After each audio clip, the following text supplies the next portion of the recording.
Saludos, muy buenas tardes. Mi nombre es Laura María Rosario Navarro, portadora de la matrícula 113-6501 de la Universidad Tecnológica de Santiago, actualmente cursando la Ingeniería en Sistemas Computacionales en la asignatura de Programación 3. En esta mi segunda exposición estaré conversando un poco y definiendo algunas terminologías informáticas. Para esta mi segunda exposición estaré conversando sobre el programa de Visual Basic. Visual Basic es un lenguaje de programación orientado a objetos, dirigido por eventos, desarrollado por Alan Cooper para Microsoft. Este es uno de los tantos lenguajes de programación que podemos encontrar hoy en día. Dicho lenguaje nace del BASIC y fue creado en su versión original en el Dartmouth College con el propósito de servir a aquellas personas que estaban interesadas en iniciarse en algún lenguaje de programación. Este lenguaje de programación es un dialecto de BASIC con importantes agregados y su primera versión fue presentada hasta el año 1991 con la intención de simplificar la programación utilizando un ambiente de desarrollo. Aunque el programa de Visual Basic, su primera versión fue presentada en 1991. Este programa tiene varias versiones, las cuales son muy conocidas. Aunque la versión de Microsoft Visual Basic 1.0, desarrollada para el sistema operativo MS-2, que data de 1992, fue menos difundida. Esta versión en particular provenía un entorno que, aunque en modo texto, incluía un diseñador de formularios en el que se podían arrastrar y soltar distintos controles. Esta versión, que únicamente generaba aplicaciones de 16 bits, fue la versión 3.0 y no incluía una biblioteca detallada de componentes para toda clase de usos. Durante la transición de los sistemas Windows 3.11 a Windows 95, datada en el año 1995, hizo una aparición la versión 4.0 de Visual Basic, y esta podría generar programas tanto de 16 como de 32 bits a partir del mismo código fuente, aunque a consta de un gran aumento en el tamaño de los archivos necesarios en tiempo de ejecución. Además, se sustituyeron los controladores denominados VBX por los nuevos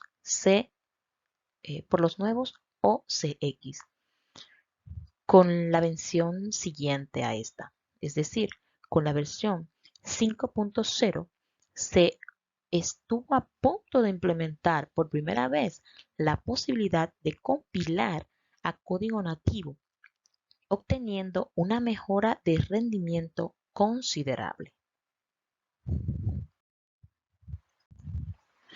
Es decir, que así como la versión 5.0 como su sucesora, la 6.0, soportaban ciertas características propias de los lenguajes orientados a objetos, pero carecían de algunas importantes, tales como la herencia y sobrecarga, pero de hecho no fue pensado como lenguaje orientado a objetos, ya que la versión 6.0, que puede generar código ejecutable directamente en 32 bytes, todavía continúa utilizándose masivamente y es compatible con las versiones de los sistemas operativos de Windows.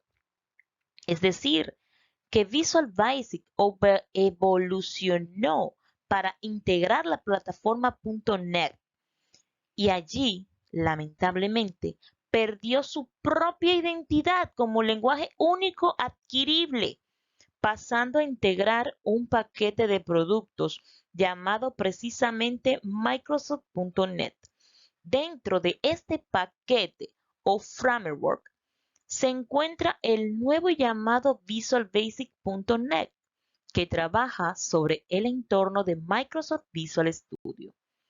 Esta nueva versión del lenguaje posee profundas diferencias en la forma de programar respecto del Visual Basic .6, pero tiene gran semejanza con su sintaxis básica. Es decir, que luego de sufrir con varias modificaciones, es hasta el año 1978 que se estableció al Basic Standard, y la sencillez de este lenguaje ganó el desprecio total de los programadores avanzados, ya que lo consideraban un lenguaje para principiantes. Primero fue GW Basic, luego este se transformó en QBasic y actualmente se le conoce como Visual Basic, y la versión más reciente es la anteriormente mencionada, la número 6, que se incluye en el paquete de Visual Studio 6 de Microsoft. Esta versión combina la sencillez del BASIC con un poderoso lenguaje de programación visual que juntos permiten desarrollar robustos programas de 32 bytes para Windows. Es decir, que esta función de sencillez y la estética permitió ampliar mucho más el monopolio de Microsoft, ya que el lenguaje solo es compatible con Windows, un sistema operativo de la misma empresa, por lo que Visual Basic ya no es más un lenguaje para principiantes, sino que pasó a ser una perfecta alternativa para los programadores de cualquier nivel que desean desarrollar aplicaciones compatibles con Windows. Es decir, que gracias a la popularidad de muchos años de Visual Basic, es el resultado de algunas de sus características, incluyendo su principal lenguaje, el BASIC, un lenguaje creado específicamente para los programadores principiantes. Otra de sus tantas características clave es que el Visual Basic es su increíble adaptabilidad. Este lenguaje se puede utilizar para proyectos que varían en gran medida de la complejidad, del entorno operativo y el propósito. En otras palabras, podríamos decir que se puede utilizar para aplicaciones web llamativas y juegos, pero también es simples utilidades de 5 líneas. Aprender acerca de otras características de este programa, que es el Visual Basic, nos puede ayudar en gran manera a decidir si es adecuado para un proyecto. El diseñador de entornos de datos es posible generar de manera automática conectividad entre controles y datos mediante la acción de arrastrar y colocar sobre formularios e informes. Los objetos activos son una nueva tecnología de acceso a datos mediante la acción de arrastrar y colocar sobre formularios o informes, asimismo como el asistente para formularios. Ese asistente sirve para generar de manera automática formularios que administran registros de tablas o consultas pertenecientes a una base de datos o una hoja de cálculo o algún objeto. Es decir, que este asistente para barra de herramientas es factible incluir barras de herramientas personalizadas, porque en este ambiente el usuario selecciona los botones que desea visualizar durante toda la ejecución. Y en las aplicaciones HTML puede combinar instrucciones de Visual Basic con un código HTML para controlar los eventos que se realizan con frecuencia en una página web. Adicional a las características como tales del programa de Visual Basic, hay características fundamentales del entorno del Visual Basic también, como son la barra de menús.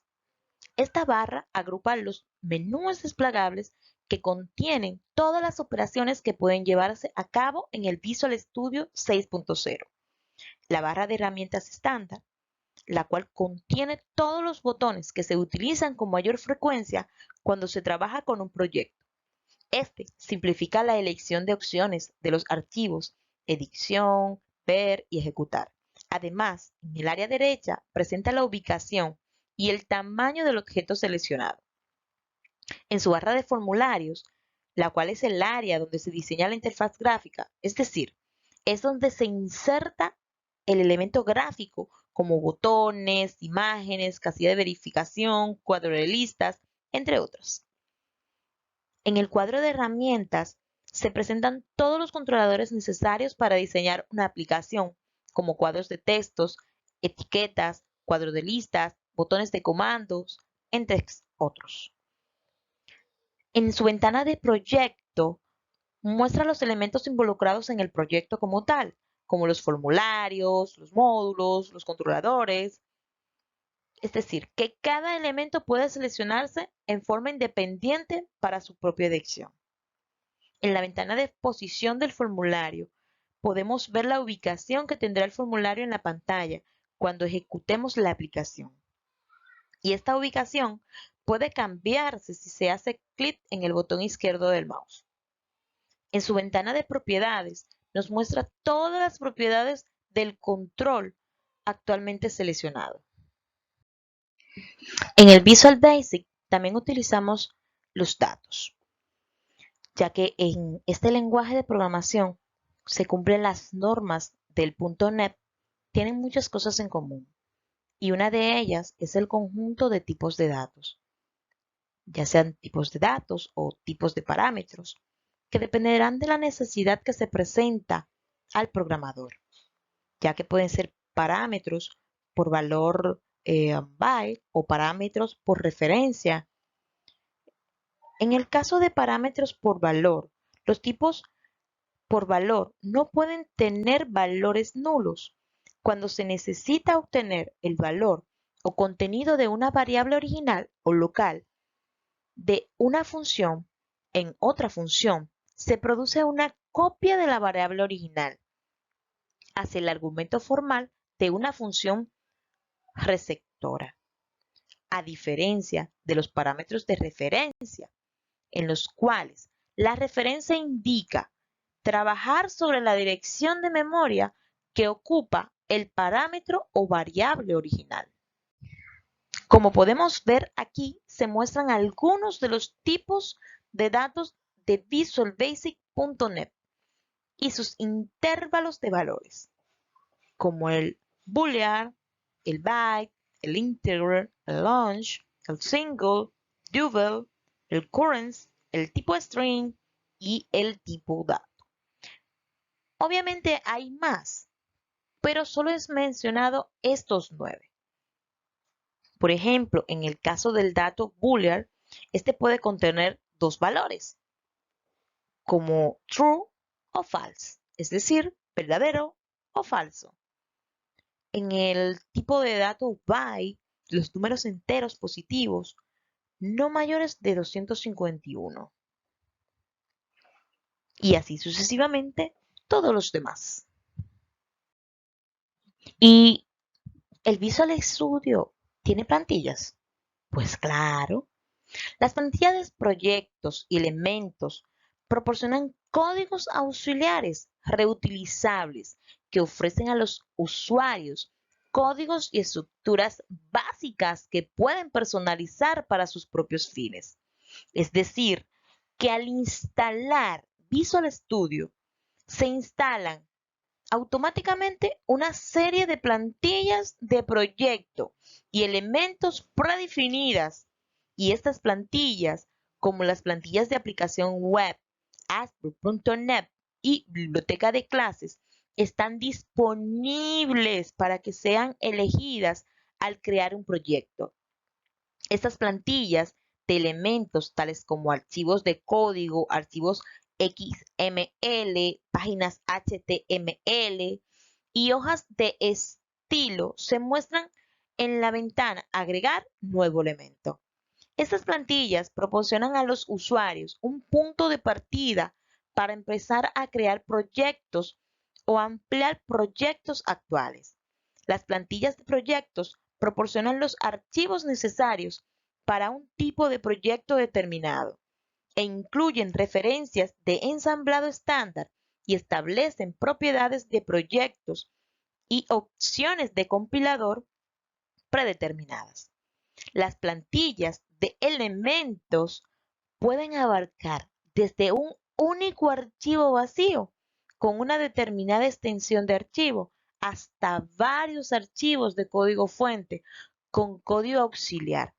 Y estos archivos de información de diseñador y recursos incrustados pueden usar las plantillas instaladas, pueden crear sus propias plantillas personalizadas o descargar y utilizar plantillas creadas por otras personas más.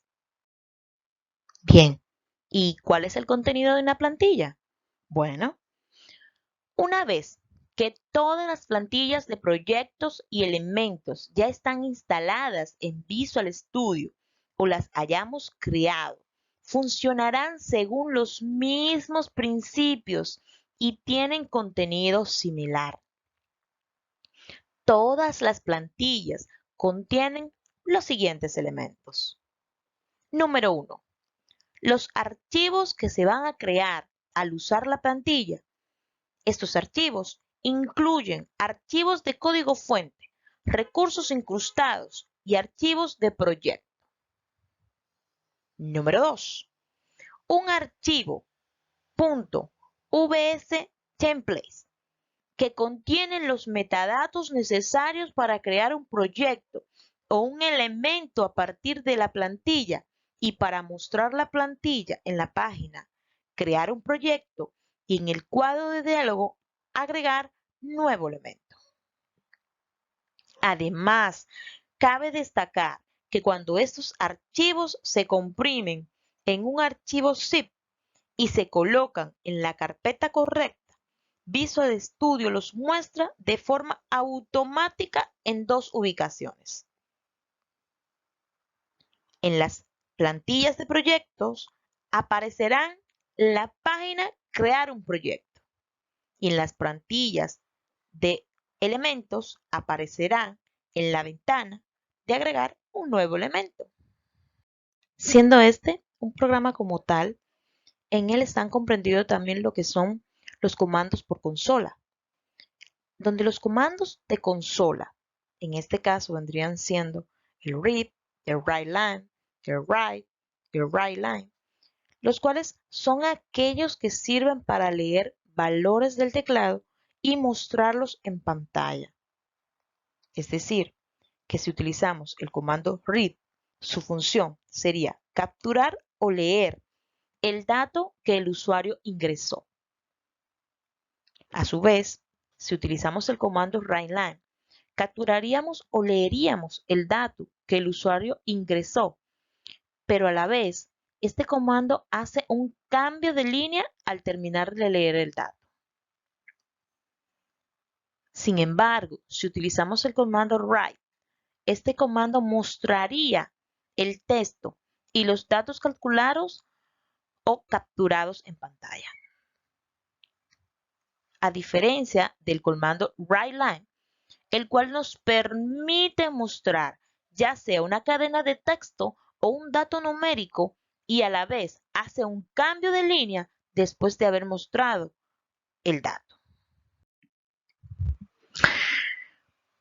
Vamos a hablar un poco sobre lo que es la introducción y la salida de los datos desde la consola en visualstudio.net. Pues tenemos y podemos introducir y mostrar datos desde consola en visualstudio.net. Para eso debemos introducir y mostrar dichos datos en una consola? Eso es bastante sencillo. Gracias a la clase llamada console. Es decir, que para introducir un valor con console usaremos console.writeLine y veremos que en la pantalla el punto se queda parpadeando a la espera de que introduzcamos los datos. Al pulsar la tecla de Enter, este seguirá en la siguiente línea para guardar el valor y usaremos una variable. En el Visual Basic, por defecto, la variable es un tipo string, pero podemos almacenar el valor en otro tipo de datos, siempre y cuando lo que introduzcamos sea correcto. Por ejemplo, din, que es el valor de aInter, es igual a console.writeLine en este ejemplo. Es decir, que si el valor que introducimos no puede convertir en número, nos saltará un error. Para mostrar un valor hay que usar console.write para mostrar el valor, donde el valor a mostrar será lo que queremos mostrar. Por ejemplo, utilizaríamos console.write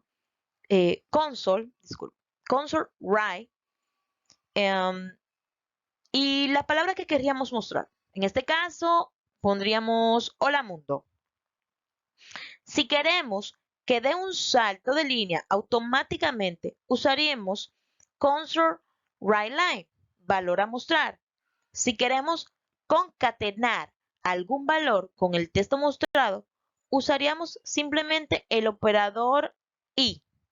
Por ejemplo, aquí a mi derecha podemos ver que dice hola mundo.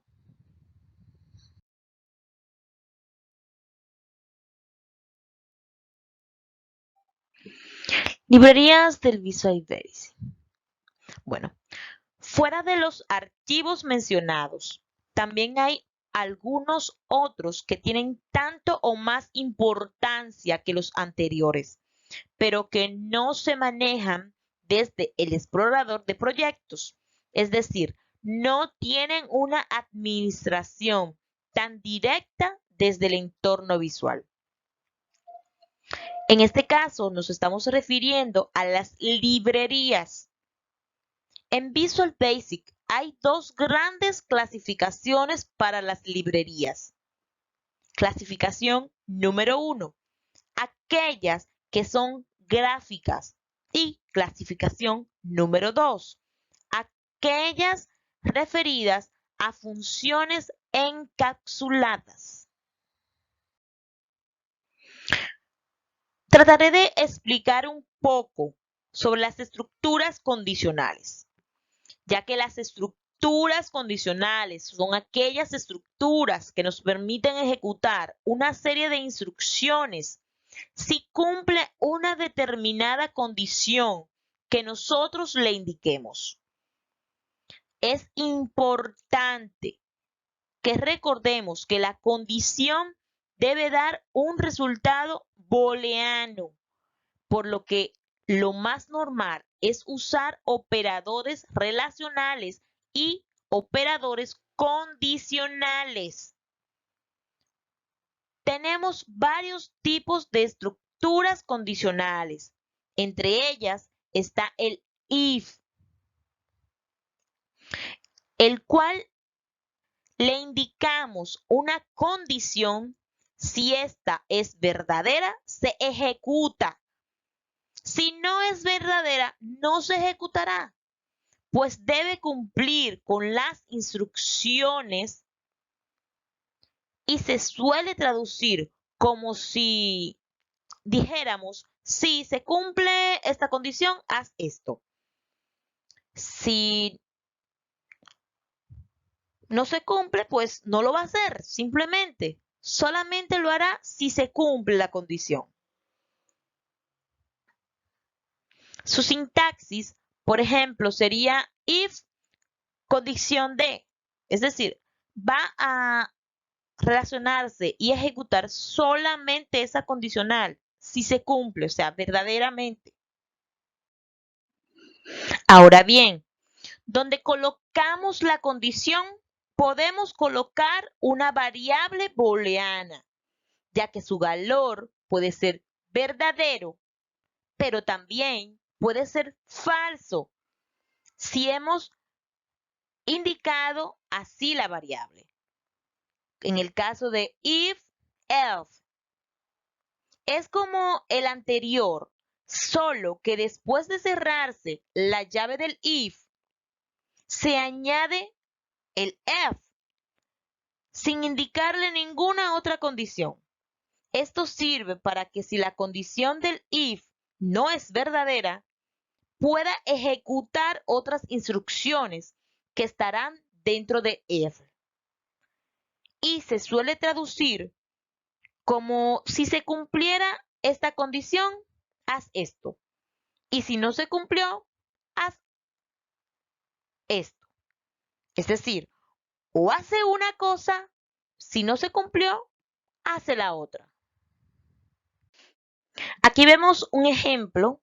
En este caso se ejecutará lo que hay en el else, ya que no cumple la condición. If, el if. Esta estructura es como una mezcla de las dos estructuras anteriores. Y en esta nos permite que si se cumple la condición, podamos indicar otra condición para hacerlo aún más específico. Y se suele traducir como, si se cumple esta condición, haz esto. Y si no se cumple esta condición, haz esto. Por tal razón, como podemos ver en los ejemplos, estos son equivalentes al siguiente.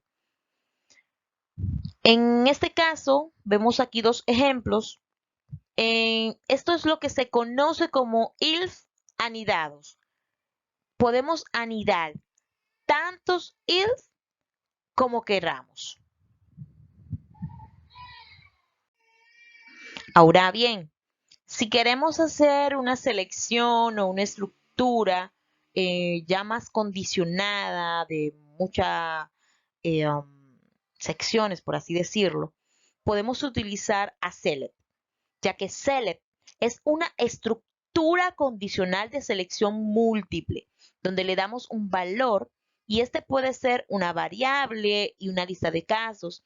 Y si se cumple alguno de los casos, simplemente se ejecuta, ya que las instrucciones asociadas a ellas, en este caso, de que ninguna podamos indicarles qué hace por defecto, normalmente se usa para indicar de un error con un mensaje simple y sencillo.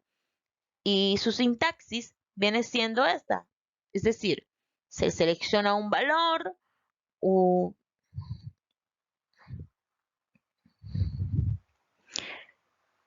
también podemos dar a los casos de select, se pueden escribir con rango. En este caso utilizaríamos a tú. Por ejemplo, 1, tú, 5. También podemos usar comas para indicar varios valores, como podemos ver en el ejemplo de la derecha. Esperando que estas explicaciones hayan sido de su agrado y puedan enriquecer aún más sus conocimientos.